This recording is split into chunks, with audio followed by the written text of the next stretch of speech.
બનાસકાંઠામાં ગરબા રમી પાછા આવતા 3 મિત્રોને કાળ ભરખી ગયો। ગુજરાતમાં દિવસે ને દિવસે રોડ અકસ્માત અને હિટ એન્ડ રનની ઘટનાઓની સંખ્યામાં વધારો થઈ રહ્યો છે। ત્યારે બનાસકાંઠાના ધાનેરા પાસે મોડી રાત્રે કાર અને બાઇક વચ્ચે એક ભયંકર અકસ્માત સર્જાયો હતો, જેમાં 3 યુવકોના ઘટના સ્થળે જ કરુણ મોત નીપજ્યા છે, જ્યારે એક યુવાનને ગંભીર ઇજાઓ પહોંચી હતી, જેને સારવાર અર્થે ખસેડાયો હતો। પોલીસે આ મામલે ગુનો નોંધીને વધુ તપાસ હાથ ધરી છે। પ્રાથમિક તપાસમાં જાણવા મળ્યું હતું કે ખિમત ગામેથી નવરાત્રી જોઈ આ યુવકો પોતાના ગામ ગાડા પરત ફરી રહ્યા હતા। ડીસા ખિમત રોડ પર રાત્રિ દરમિયાન અચાનક અકસ્માત સર્જાતા ગાડા ગામના 3 યુવાનોના મોત નિપજતા આરેરાટી પસરી જવા પામી હતી। બનાસકાંઠા જિલ્લામાં અકસ્માતોની વણઝાર વરસી રહી છે, ત્યારે ડીસા ખિમત રોડ પર મોડી રાત્રિ દરમિયાન ગમખ્વાર અકસ્માત સર્જાયો હતો અને 3 યુવાનોના મોત નિપજતા આરેરાટી પસરી જવા પામી છે।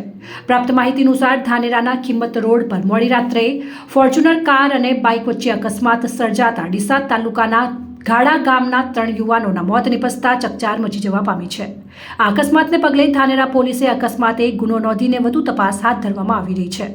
જ્યારે આજે સવારે ડીસા તાલુકાના ધાડા ગામે એક સાથે 3 યુવાનોની સ્મશાન યાત્રા નીકળતા આખું ગામ હિબકે ચડ્યું હતું અને ખિમત ગામ સહિત દરબાર સમાજમાં શોકનો માહોલ છવાયો હતો।